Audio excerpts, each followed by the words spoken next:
everybody, welcome to another video. My name is Infiniti and today I'm going to be showing you guys how to knit the basket stitch. It is a fairly easy stitch. This stitch involves slipping stitches, so if you're not experienced with those and what they look like, it can get a little confusing in there if you're not paying attention. But otherwise, this is a fairly easy stitch. I would use it for like beanies and sweaters, maybe a scarf or something. And without further ado, I'm going to jump into this tutorial. Alright, to begin this pattern, what we're going to do is cast on in an odd increment of stitches. I'm going to do about 21 stitches. I think that should be sufficient for this pattern.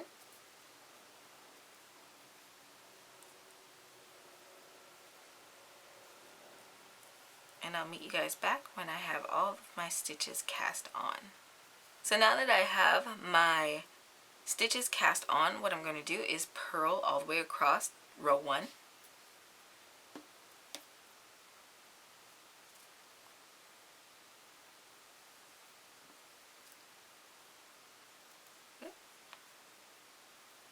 Alright, so for row 2 of this pattern, what we're going to do is knit all the way across this row. That is it. So I will meet you guys back when I have knit my entire row 2.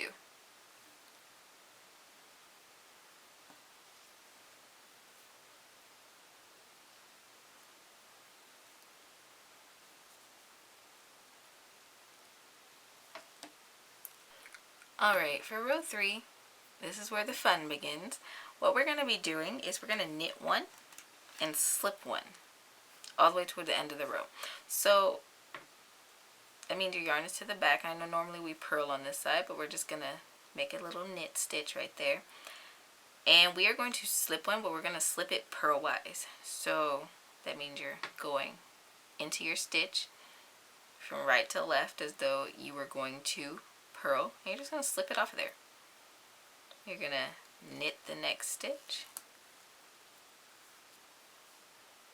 slip the next stitch, all the way to the end of your row, and you should end on a knit 1.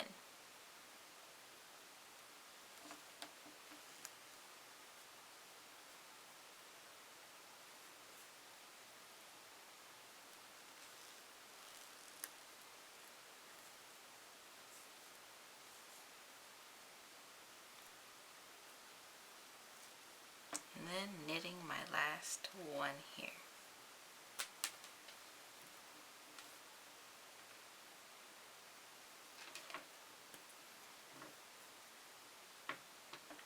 Okay, for row 4, what we're going to do is we're going to knit 1, slip 1 again, but it's going to be a little different. So we're going to knit that first stitch. Oops. I'm going to bring the yarn to the front. Okay, and then we're going to slip the next stitch purlwise again, purlwise. Alright, now we're going to move our yarn back to the back. We're going to knit the next stitch. Going to bring the yarn forward, slip it purlwise. Oops. Bring the yarn back to the back. Gonna knit. And this is gonna be our pattern all the way across this row. Bring the yarn forward, slip it purlwise, back to the back, gonna knit it.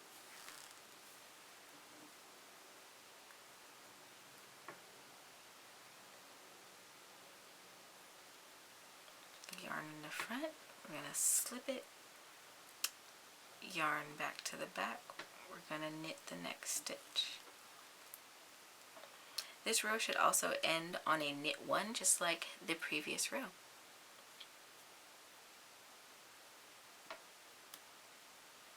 If you've been knitting for a while, it gets really easy to get into the pattern of knit 1 purl 1 with this pattern, so just make sure that you're not actually purling those stitches, but you're slipping them.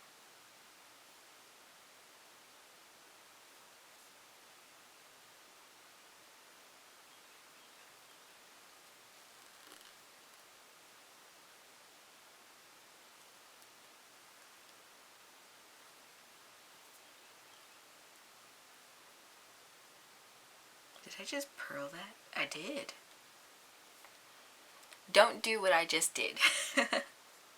Slip it back to the back, knit it.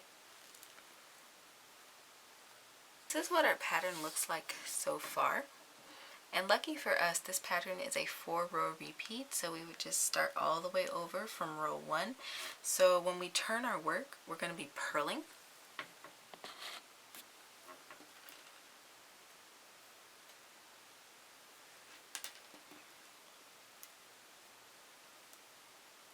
All the way across the row.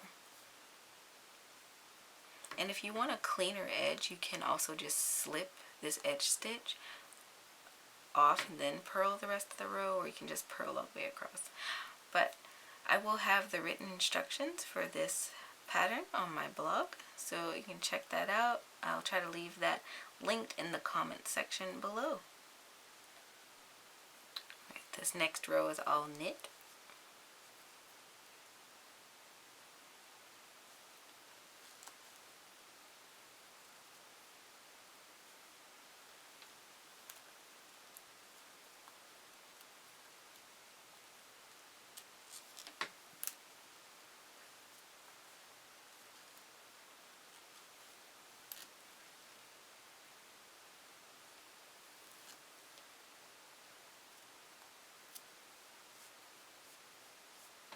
Alright, and the next row is a repeat of row 3, which was knit 1, purl 1, knit 1, slip 1, all the way across the row. We're going to start with the knit 1, the yarn to the back. The main difference between rows 3 and 4 is that row 3, the yarn stays to the back the whole time, and in row 4, you're moving the yarn back and forth between front and back. Alright, now we're going to slip that next stitch purlwise, and we're going to knit the next one.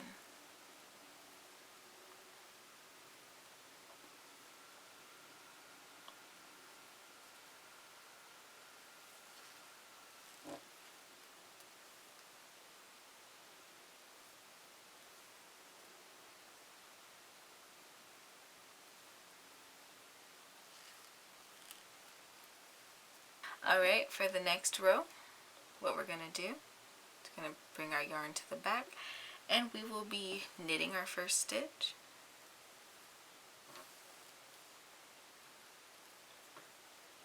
Alright, and this time, like I said, we're still going to be knitting 1 and slipping 1. We're going to slip this next stitch, but we're going to bring our yarn forward this time. And we're going to slip it purlwise. We're going to bring our yarn back to the back, and we're going to knit the next stitch. So this stitch is relatively easy, really easy, especially if you know what you're looking for with the slip stitches. So if you don't quite know what a slip stitch looks like, it can be a little challenging for you, but once you get the hang of it, you'll get it down in no time. So we're going to go ahead and bring that yarn forward.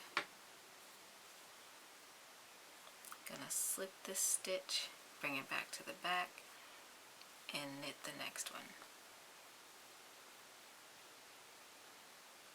Forward, slip,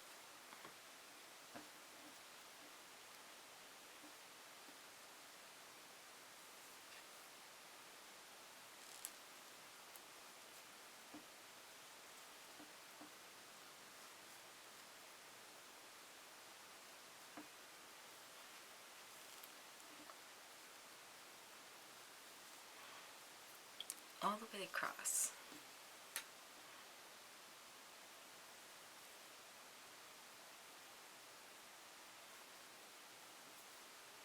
Do not purl. Like I said, it's really easy to get into that pattern if you're not careful. Alright, and when you keep repeating rows 1 through 4, you're going to end up with a stitch pattern like this. I call them little Susie Q's. They're so adorable. I think this pattern is good for, again, sweaters and beanies and things like that. I hope you guys enjoyed today's tutorial. If so, don't forget to leave me a thumbs up. Don't forget to subscribe and hit that notification bell, because I typically post knitting tutorials on Wednesdays at 9:30 a.m. CST, and you're not going to want to miss out on future content. Again, I will have the written instructions for this pattern on my website, so I'll leave that pinned in a comment in my comment section. You want to check that out, you can, feel free. Don't forget to share if you enjoyed this content. It's the #1 way to help content creators thrive. And don't forget to check out my other social media. I'm on pretty much everything except for TikTok and Snapchat, so I have a little something out there for everybody. And until next time, guys, happy making.